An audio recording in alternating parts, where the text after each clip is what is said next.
This week's lesson is about equations with variables on both sides of the equal sign. So, equations with variables on both sides. Something a little bit strange happens once we're able to solve an equation with variables on both sides. And what that is there are three different solutions that you can come up with. So, I'm going to do three problems with three different solutions. And again, these are actual problems from your homework. So hopefully you're watching this video and getting a little boost. I'm not going to tell you the numbers of the problems. You will have to find those on your own, but they are on your worksheet for this week.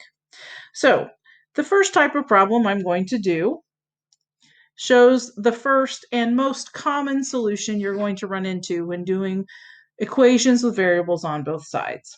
So let's look at this problem. 5x minus 3 equals 13 minus 3x. Now, I have a couple rules for myself when I do equations with variables on both sides. And the first one is I would like to keep things positive as much as I can, especially my variable term. So, what we have to do, again, it's algebra, so we have to do the same thing on both sides of the equation.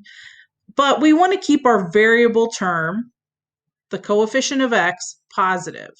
In order to do that, this is a subtraction, so I'm going to add 3x to both sides. This keeps our variable term positive with 8x on this side. The negative 3 still comes down, minus 3 equals 13, and these cancel out. Now that we've gotten all of our variable terms on one side, we need to get all of our constant terms on the other side. And to do that, we're going to add 3, which is the opposite of subtracting 3, to both sides. That gives us, when that cancels out, 8x equals 16. Now you hopefully know that we're going to divide at this point both sides by 8. This cancels out and leaves us with x on this side, and 16 divided by 8 is 2. This is the first type of solution that you can have. And this is one solution. We can have a single solution.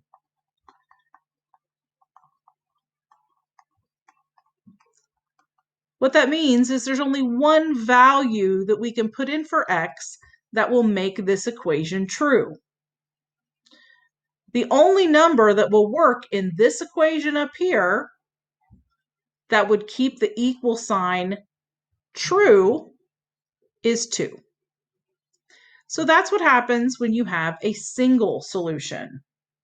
Now I'm going to do another type of problem for you. And admittedly, this is a much longer problem. So I'm going to clear off this screen and go on to the next one. You can always rewind and look back. Now, don't be afraid of how long this problem is.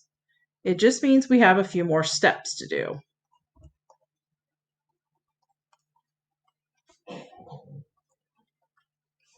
Ooh, that wasn't very pretty. Let me fix that.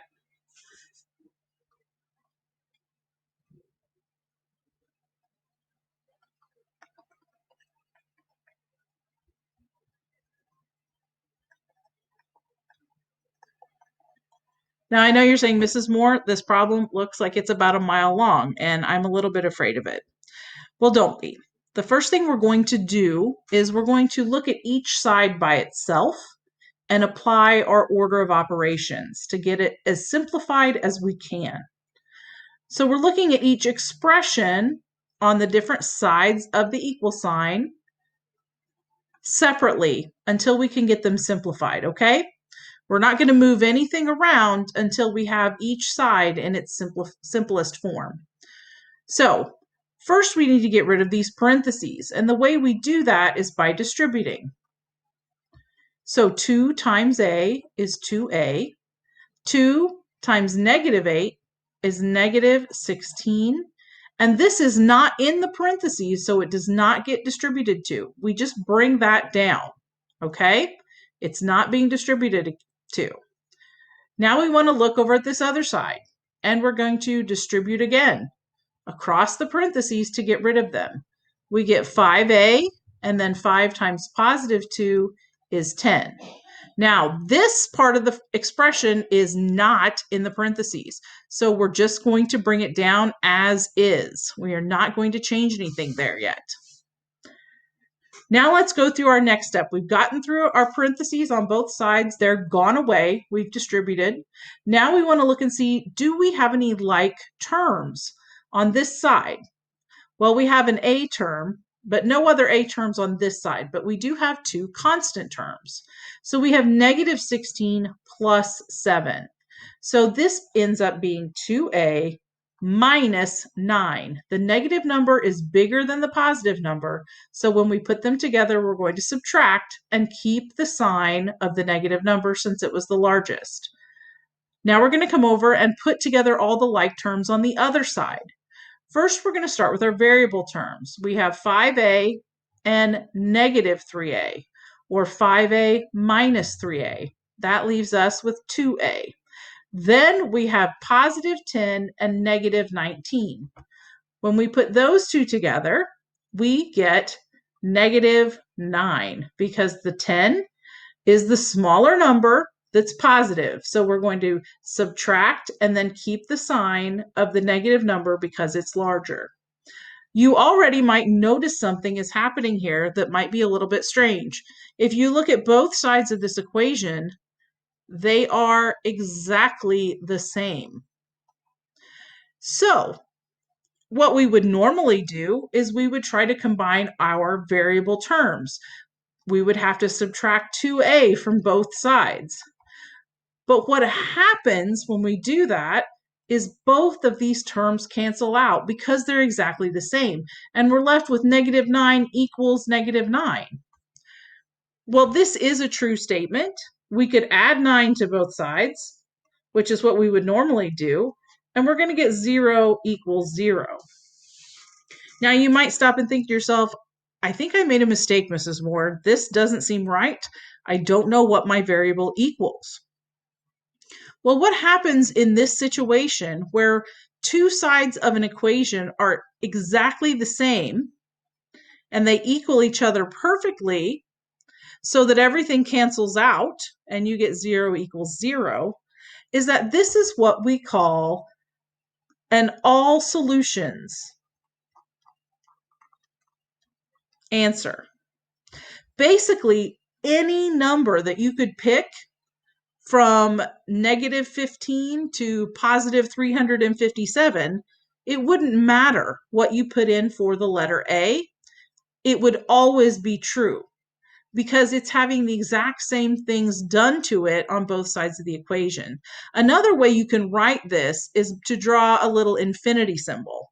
And that means that this has infinitely many solutions. Any number you pick, you can put in this equation and it will stay true. So that's the second type of equation. So the first type we have is single solution or one solution. This is the second type, which is all solutions or infinitely many solutions, meaning any number you pick for the variable would still keep that equation true. Now, let's look at the last type of solution that you might run into while you're doing these kinds of problems. And this is probably the trickiest one in my thinking because it makes you think you made a mistake. So this is the problem we're looking at.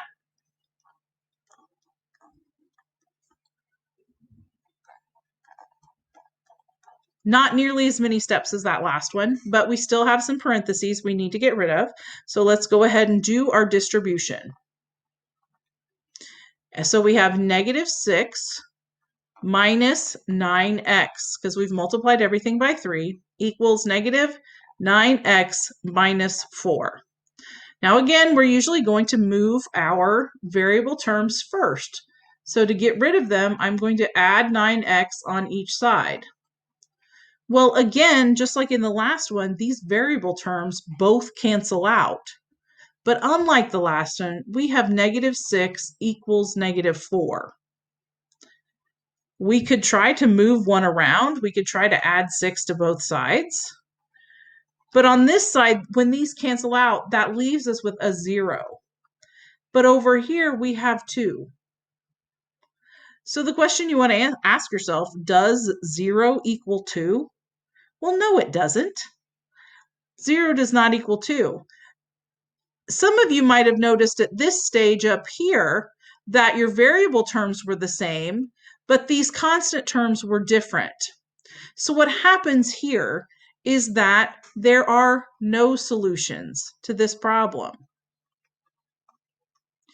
No number could you put in place of x that would give you an equal statement on each side. So there are no solutions to this problem. And another way we can write that is a little circle with a line through it. This is what we call a null set. It means it's empty.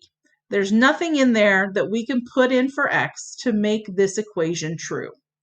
So those are the 3 types of solutions that you're going to run into in your homework for lesson 4, 2-4, which is variables on both sides of an equation. There's another thing I want to show you.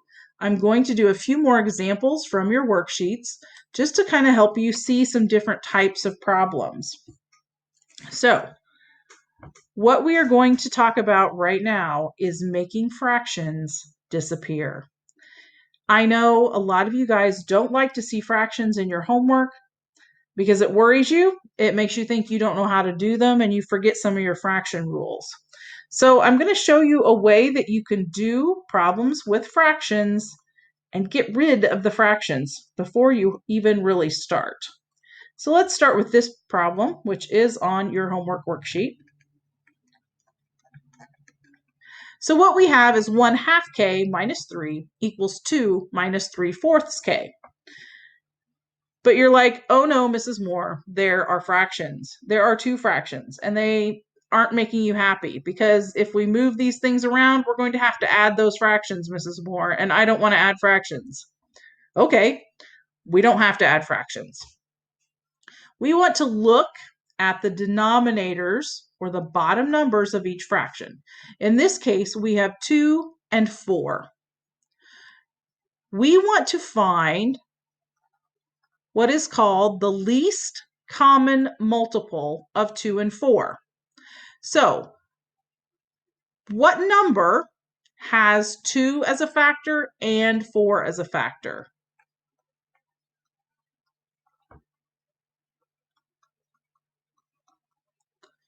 Well, that would be 4, because 4 is 2 times 2, right? So we can use this number 4 to help us get rid of our fractions. I can do whatever I want to an equation in algebra as long as I do the same thing to both sides. It will continue to stay equal if I perform the same operation. So what I'm going to do is I'm going to multiply both sides by 4, which was our least common multiple that we found. So what happens when you take 1/2 of 4? Multiplying, we would put 4 on top and divide it by 2. Half of 4 is 2. So this becomes 2k. 4 times -3 becomes -12. And then we move on to the other side. We're just distributing this 4 to everybody to make those fractions go away. So 4 times 2 is 8. -3/4 times 4. The 4 on top and the 4 on the bottom cancel out because here you're multiplying by 4. Here you're dividing by 4. Those are opposite operations, and it just leaves you with 3k. As you can see now, there are no fractions left. Now we can go about putting our variable terms together. Again, this one's negative and this one's positive, so I'm going to add this one to both sides to try and keep my variable terms positive, just because it reduces the number of steps and it makes working with the numbers a little easier. So 2 plus 3 is 5k.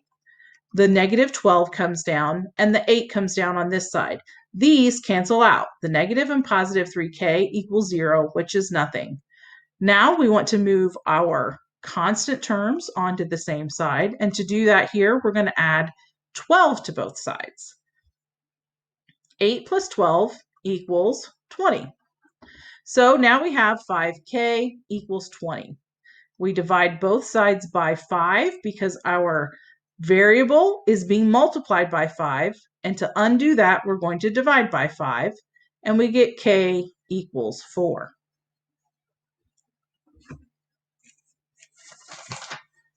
All right. I'm going to do a few more problems for you just because I want to reward those of you who are working and doing what I'm asking you to. Now, there are more of these with fractions, so keep an eye out, and some of them are a little different. Let's keep going. Now, this one is another one that seems a little long. It's got some parentheses that we have to work with, but as long as we do everything one step at a time, we will be fine. So again, our order of operations on each side. We want to get rid of these parentheses, and in order to do that, we're going to distribute. 6 is not in the parentheses, so it comes down by itself.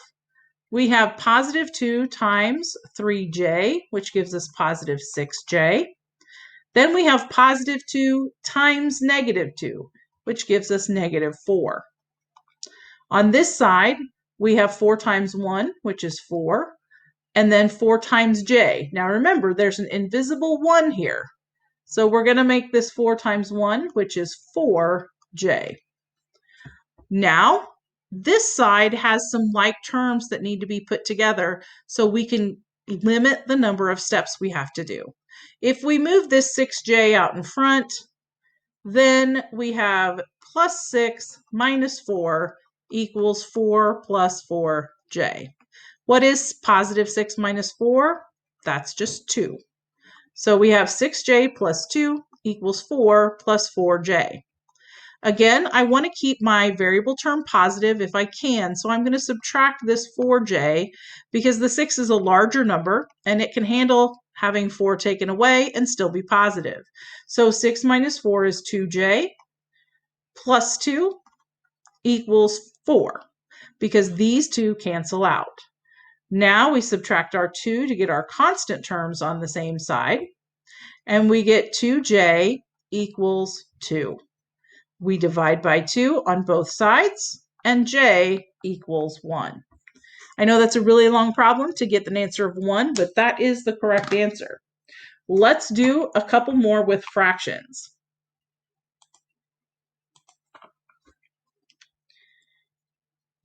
This one we have 2/3 x minus 1/6 equals 1/2 x plus 5/6. This is a lot of fractions.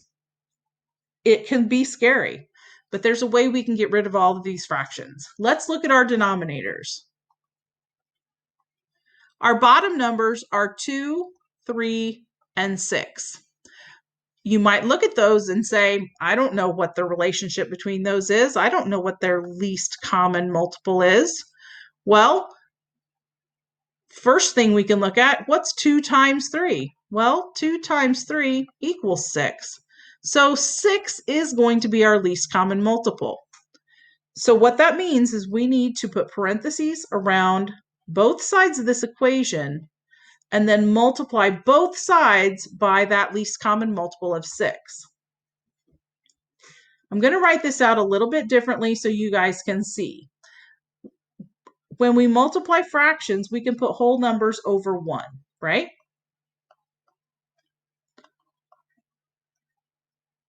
When we distribute this 6, we're having 6 over 1 multiplied by all of these numbers, okay? So I'm just kind of showing you a little bit more detailed what I'm doing when we multiply and distribute these least common multiples across an equation. And this is a good one to show with because it has so many fractions. So you'll see me do it several times. First off, we're going to come to this first term. We have 6 over 1 times 2 over 3. Now you can do this two ways. You can multiply 6 times 2 and get 12, and then divide that by 3 and get 4. The other way to do it is say, well, how many 3's are there in 6? Well, there's 2. So these two cancel out and leave you with 2 left up here.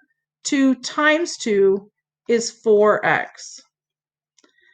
Over here, we have 6 times 1 on the top and 6 times 1 on the bottom. That gives us 6 over 6, which is just 1 whole. Over here, we have 6 on the top. 6 times 1 is 6. 1 times 2 is 2. 6 divided by 2 is 3.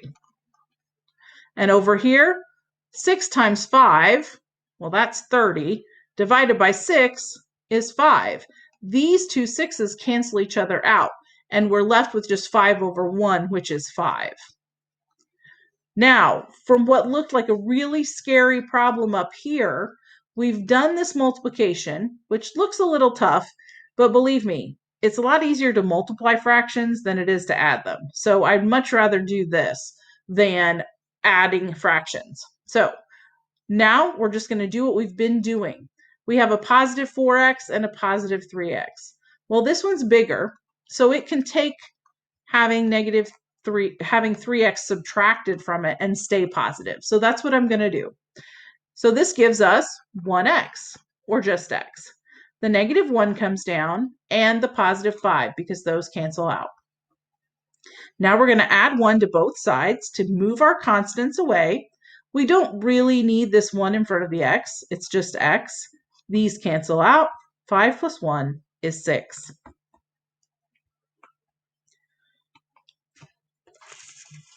Okay. Let's see what else we can do here. Now this one might seem a little tricky too because it looks a little different. So we have 1/2 times parentheses 3g minus 2 equals g divided by 2. Again, you might say, oh, Mrs. Moore, I really don't want to distribute this 1/2. I don't want to deal with these fractions. And guess what? Guess what's going on over here with this g? G divided by 2 is the same thing as 1/2 times g, okay? If we put the 1g there and separated it out, we would have 1/2 g. But what we can do to get rid of these 1/2s is multiply this equation by the same number on both sides. And we only have one denominator here. We just have 2. So let's multiply both sides by 2. Well, what happens here, guys, is this multiplying by 2 gets rid of this 1/2. So we just have 1 times what's inside the parentheses. We don't even need that there. So that just leaves us 3g minus 2 on this side. And over here, the 2's cancel out, and it just leaves us with g. Look how much simpler this looks than what was up here. Now we just have to get all the g's on the same side. Well, unfortunately, there's no other constant term on this side. So what we're going to have to do is subtract 3g from both sides, or else things might get a little weird. So the 2 comes down, the negative 2. Now we have 1g minus 3g. So we're going to subtract, and we get 2. But the negative is larger, so we have negative 2g on this side. Now we're going to divide by negative 2 on both sides. Negative 2 divided by negative 2 is 1. Now I have one more that I'm going to do for you. And then I will let you loose on your homework. And hopefully the ones that are left you will understand how to do because you've watched this video and you've seen me do some examples. I tried to pick some of the harder ones so that you guys could have the easier ones to do on your own. Okay. We have 1/9 times, in parentheses, 2m minus 16, and 1/3 times, in parentheses, 2m plus 4. Now, to make this a little bit easier, I'm going to switch the order that these are being multiplied in. This one I'm going to leave the same. But this one, I'm going to put the fraction on the outside because it will just be a little bit easier to work with if it's at the back. So, again, we have two different fractions. We have two different denominators, a 3 and a 9. We want to find their least common multiple. That means the smallest number that has 9 and 3 as one of its factors. Well, 3 is our smallest number. So 3 times 1 is 3. We can't use that because it's not, 9 is not a factor of 3. 3 times 2 is 6, but that's still not big enough to be a factor, for 6 is not a factor of 9. 9 is not a factor of 6, I mean. And then we try 3 times 3, and that is 9. Well, 9 is a factor of 9 because 9 times 1 is 9. So the least common multiple we want to use is 9. We are going to multiply both sides by 9, or 9 over 1, which is the same thing. Now, I know that seems like a lot of parentheses, but look what's going to happen. 9 times 1 is 9. 1 times 9 is 9. 9 over 9 is 1. These cancel each other out, and they just leave you 2m minus 16 on this side. Over here, it's a little bit different because we can take one of the 3's out of 9, and that leaves us with a 3. Because remember, 3 times 3 is 9. So if we divide 9 by 3, we have 3 left. So it leaves us on this side with 2m plus 4 times 3, because that's all that's left out here is this 3. Now we have to distribute on this side, but not on the other side because we got rid of that fraction. So we have 2m minus 16, and now over here we have to distribute. 3 times 2m is 6m, 3 times 4 is 12, and that's positive. Now we want to get our variable terms together. The 6 is bigger. They're both positive. So we're going to subtract the smaller term from the larger term. And on this side, we're left with negative 16. And on this side, we're left with 4m plus 12. Well, we've got our variable terms together. We want to get our constant terms on the same side as well. So we need to subtract 12 from both sides. This cancels out and leaves us with 4m. And we have to add these two together. They're both negative. And we get negative 28. Now we're going to divide both sides by 4. And we get negative 7 equals m. As always, guys, email me if you have any questions about the homework or about the things that you need help with. Hopefully this video helped you out, and I did quite a few of the problems on your homework. When you find the problems that I have done, you can just put a star on them. You don't even have to copy them out onto your homework. But if you put a star on your homework, I will know that you watched the video. So please do that, guys. I appreciate you watching. Hopefully this helped.